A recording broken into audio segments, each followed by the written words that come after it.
ہوں آج مسلمان گرمیوں میں روزے رکھتا ہے نا، گرمیوں میں حج کے لیے جاتا ہے، صبح کی نماز کے لیے آنکھیں ملتا ہوا اٹھتا ہے، جیسے تیسے وہ زکات دیتا ہے۔ میں نے مسلمان سے پوچھا یہ نمازیں؟ بس دیکھو میرے محمد کا مقام دیکھو اور مجھے اجازت دے دو، اب زیادہ زحمت سماعت نہیں دوں گا۔ یہ گرمیوں کے روزے؟ کہا کہ ہاں ہمیں جنت چاہیے۔ اچھا جنت چاہیے؟ گرمیوں کے روزے کیوں رکھ رہے ہو؟ کہا جنت کے لیے۔ بھئی یہ صبح کی نماز آنکھیں ملتے ہوئے؟ کہا جنت کے لیے۔ میاں یہ حج؟ کہا جنت کے لیے۔ بھائی میں نے پوچھا جنت ہے بھی یا نہیں؟ یہ رکھے جا رہے ہو روزے؟ کہا کہ نہیں جنت تو ہے، جنت تو ہے۔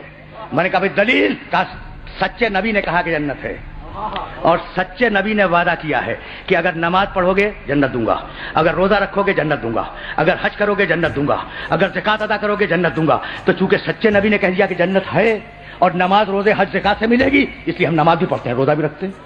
تو سچے نبی کے وعدے پر مسلمان آج تک نمازیں پڑھ رہا ہے۔ اس سچے نبی نے پوری زندگی میں کل 2 ہی تو وعدے کیے، کل 2 ہی تو وعدے کیے۔ ذوالعشیرہ میں کہا جو میری مدد کرے گا اسے خلافت دوں گا، اور امت سے کہا جو عبادت کرے گا اسے جنت دوں گا۔ تو اگر پہلا ہی پورا نہ ہوا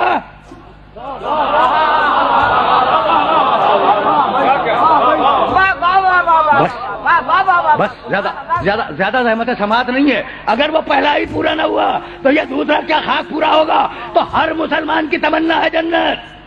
کیا کمال کی بات ہے! اور قرآن نے کہا ہر مسلمان کو جنت نہیں دیں گے۔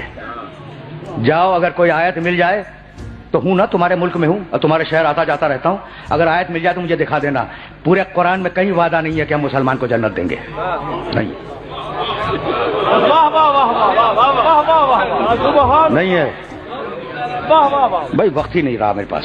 لیکن سنو تھوڑا سا سن لو، پورے قرآن میں کہیں وعدہ نہیں ہے کہ ہم مسلمان کو جنت دیں گے، کہیں نہیں۔ چیلنج کے ساتھ عرض کر رہا ہوں۔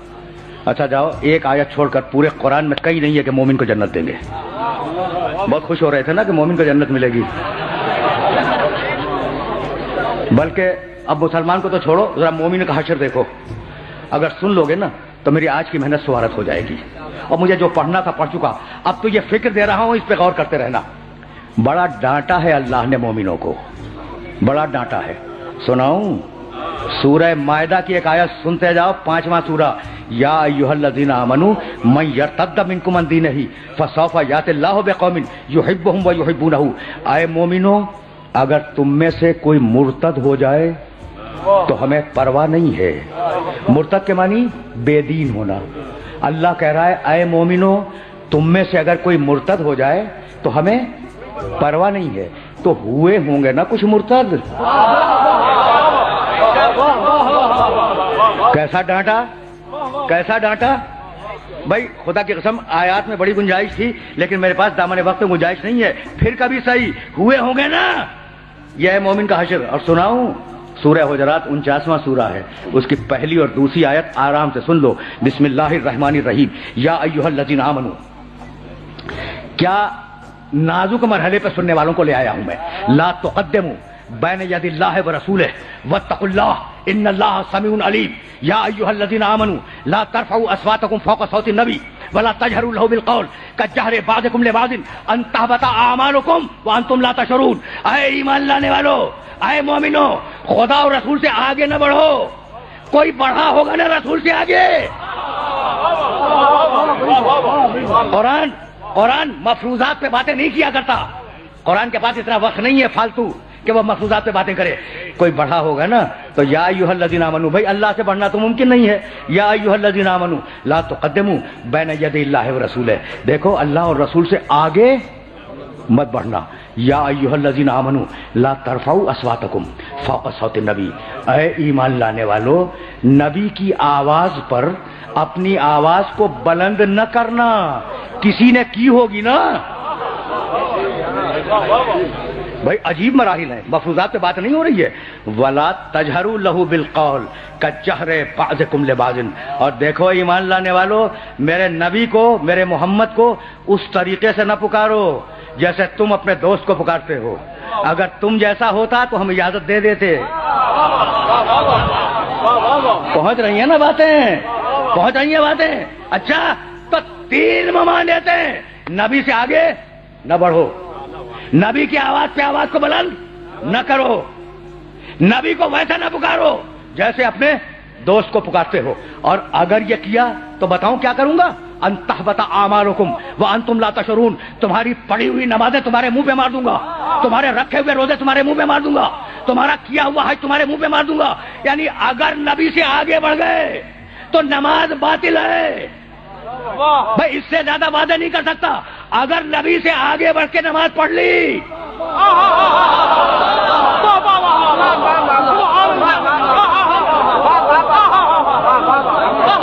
یعنی کمال ہے، کمال ہے آیت کا. اگر نبی سے آگے بڑھ کر نماز پڑھی، نماز باطل ہے. اچھا اگر نبی کی توہین کی آواز پہ آواز بلند کر دی اور روزہ رکھ لیا، روزہ باطل ہے. تو کتنا ڈانٹا ہے مومنوں کو، ڈانٹ دیا نا مومنوں کو. اچھا تو چیلنج کر رہا تھا میں کہ جنت مسلمان کی نہیں. اچھا ایک آیت چھوڑ رہا ہوں کبھی پھر صحیح، جنت مومنوں کی بھی نہیں، ڈانٹ رہا ہے مومنوں کو. اب کس کی بتاؤں؟ اعدت للمتقین. بس میری تقریر تمام ہو گئی. ہم نے جنت بنائی متقین کے لیے. ازلفت الجنت للمتقین. ہم نے جنت سجائی متقین کے لیے. 2 آیتیں، تلک الجنت التی نورث من عبادنا من کان تقیا. ہم یہ جنت وراثت میں دیں گے کسے؟ جو متقی ہوگا. تقریر آخری مرحلے میں داخل ہو گئی. بہت ہی پڑھا لکھا مجمع ہے، بہت پڑھا لکھا ہے. آیت پھر سننا، زیادہ وقت نہیں لوں گا. تلکل جنت التی نورث من عبادنا من کانا تقیا. یہ جنت ہم وراثت میں دیں گے، ملکیت میں نہیں دیں گے، وراثت میں دیں گے. بھائی وراثت اور ملکیت میں فرق کیا ہے؟ یہ تسبیح اگر میں نے خریدی میری ملکیت ہے، اور اگر باپ سے منتقل ہوئی وراثت ہے. مال تھا باپ کا، مجھے وراثت میں ملا، تو جنت تمہیں ملکیت میں نہیں ملے گی، وراثت میں ملے گی. تو ہے نا جنت کسی کی ملکیت جن کی وراثت تمہیں ملے گی.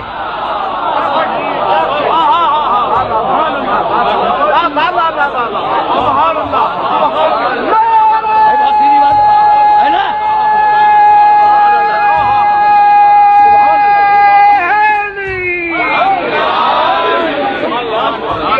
بھائی ہے نا کچھ مالکان جنت، ہے نا کچھ مالکان جنت جن کی وراثت میں تمہیں جنت ملے گی.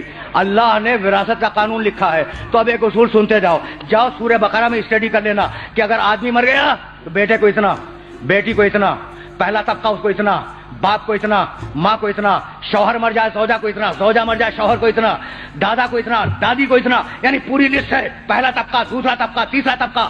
عجیب و غریب سلسلہ ہے. میں مر جاؤں میری بیوی کو اتنا ملے گا، میرے بیٹے کو اتنا ملے گا، میری بیٹی کو اتنا ملے گا. کہاں لکھا ہے؟ قرآن میں. مال میرا، وارث بنائے اللہ.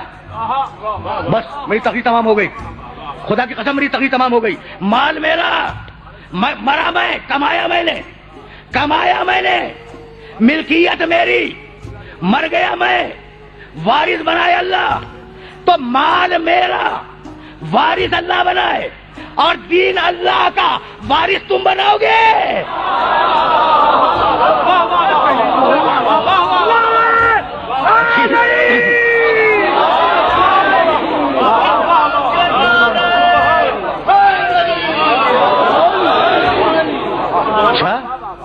اچھا بس میری تقریر تمام ہو گئی، میری تقریر تمام ہو گئی. اب اس سے زیادہ زحمت سماعت نہیں ہے.